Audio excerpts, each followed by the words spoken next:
మన కోసం మొదటి 5వ వచనంలో ఏముంది? పాపములో పుట్టిన వాడెను నా తల్లి ఏం చేస్తుంది?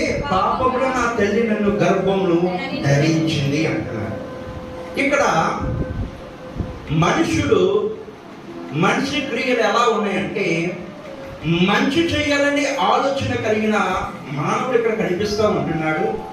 మానవుడు ఏమైపోతున్నాడంటే, ఈ మానవుడికి ఆలోచన జ్ఞానం పెరిగిపోయి ఆదాము అవ్వ దేవుడి మాటలు పెడచూని పెట్టి దేవుడి మాటలు తిరస్కరించడం ద్వారా వారు ఏమైపోయారంటే పాపానికి దాసులు అయిపోయారు.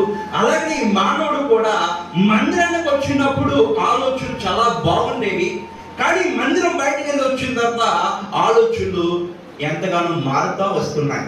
అలాగనే ఈ మనుషుడు ఏమైపోతున్నాడంటే గర్భం ధరించినండి. ఎలా ధరించినంటే గర్భం ధరించి ఒక కుమారుడు కన్నాడంట. పాపము ద్వారా కుమారుని కన్నాడు. ఆ పాపం ద్వారా ఇంకొక కుమారుని ఎంతగానో కని ఇంకొక కుమారుని కన్నాడు. మరి ఇంకొక పాపం ద్వారా మరొక కుమారుని కన్నారు. వీళ్ళందరూ కూడా మానవుడి యొక్క సంతానం అయిపోయారు. ఇప్పుడు ఒక టీషర్ట్ పెట్టుకుని లాగండి, నేను ముగ్గురు కలిసి లాగండి. మానవుడు మనిషి జీవితంలో పాపంలో పడిపోతుంటే ఎప్పుడు ఏ విధంగా ఎలా లాక్కోవాలనే సాధన కానీ ఈ బిడ్డల ద్వారా మనిషిని ఏం చేస్తుంది తెలుసా? పాడు చేస్తుంది. ఈ మనిషి దేవుని మాటలు వింటూ దేవుని యొక్క క్రియలో ఉంటూ బయటికి రావాలనుకుంటున్నాడు. ఈ దీని ద్వారా పుట్టిన సంతానం అంతా ఏమైపోతుంది తెలుసా? తనని పాడు చేస్తుంది. తనని పాడు చేస్తూ బయటికి రావాలనుకుంటున్నాడు. కానీ ప్రార్థన చేస్తుంటే ఏమేం చేస్తుంది?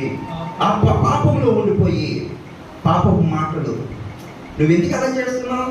ఈ మాటలు కదా మాట్లాడింది, సంఘంలో ఇదే కదా మాట్లాడండి, అందరినీ మోసగించే మాటలే కదా మాట్లాడాలని చెప్పేసి ఈ పాపము ఈయన్ని ఏం చేస్తుంది తెలుసా? పాపపు మాటలు మందిరంలో మాట్లాడిస్తుంది.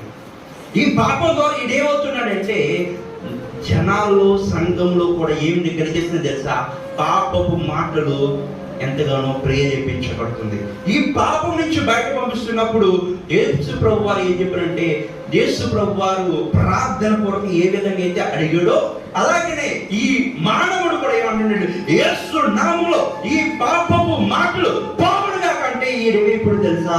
ఇప్పుడు మళ్ళా కూడా ఉన్నాడు. ఏంటంటే పాపపు అయిన క్రియలు, చెడు తలంపులు, చెడు క్రియలు చెయ్యాలని ప్రేరేపణ కలిగిన ఈ కుమారుడు. ఇది చెయ్యాలని ఆశ లేదు ఈ మానవుడికి, కానీ పాపంలో ఉన్నాడు కాబట్టి ఈ లోకం ఏం చేస్తుందంటే పాప క్రియలు చూడు అని అంటుంది. కాబట్టి ఇదేమైపోతున్నాడు తెలుసా? పాప క్రియలు చూడాలి అని అనుకుంటున్నాడు. కానీ ఒక్కసారి యేసు ప్రభు మరొక్కసారి లాగా యేసు ప్రభు వారు ఎలా అయితే గద్దించారో అలాగే యేసు నామములో పాపడు కాబట్టి ఇది మాటలు క్రియలు కూడా ఏమైపోతున్నాయి తెలుసా? పోతున్నాయి. ఇంకోటి ఉన్నాడు, మందిరానికి కరెక్ట్గా రావాలనుకుంటాడు, కానీ ఈయనేం చేస్తాడు తెలుసా? అప్పుడే మంచి మాటలు కలిగిన టీవీలో షోలు వస్తున్నాయి, మాటలు వస్తున్నాయి, చూడు ఇప్పుడే మీ పిండి వారు వస్తారు చూడు అని చెప్పేసి పాడు చేయడానికి ప్రేరేపించిన సంతానం ఇది. ఈయనేం చేస్తున్నాడంటే దేవుడు మందిరానికి వెళ్ళాలనుకుంటున్నాడు, కానీ ఏం చేస్తున్నాడు? అది బాగుంటుంది, అది చెయ్యి అని ప్రేరేపణతో మనిషిని పాడు చేస్తున్నాడు. ఈడు కూడా వెంటనే యేసు నామములో పోగాకంటే ఈడు కూడా ఏమైపోయాడు? పోయాడు. కానీ మనిషి జీవితంలో యేసు ప్రభు వారు పెట్టి పాపంలోనే ఆ తల్లి కన్నది, పాపములోనే మనిషి జీవిస్తున్నాడు. ఒక మాట నేను చెప్పాలని ఆశపడుతున్నాను. ఏంటంటే తెలుసు అంటే యేసు ప్రభు ఎన్ని పాపములు చేసినా నచ్చలేనివి చేసినా అయినా కానీ దేవుడిని ఏం చేస్తున్నాడు తెలుసా?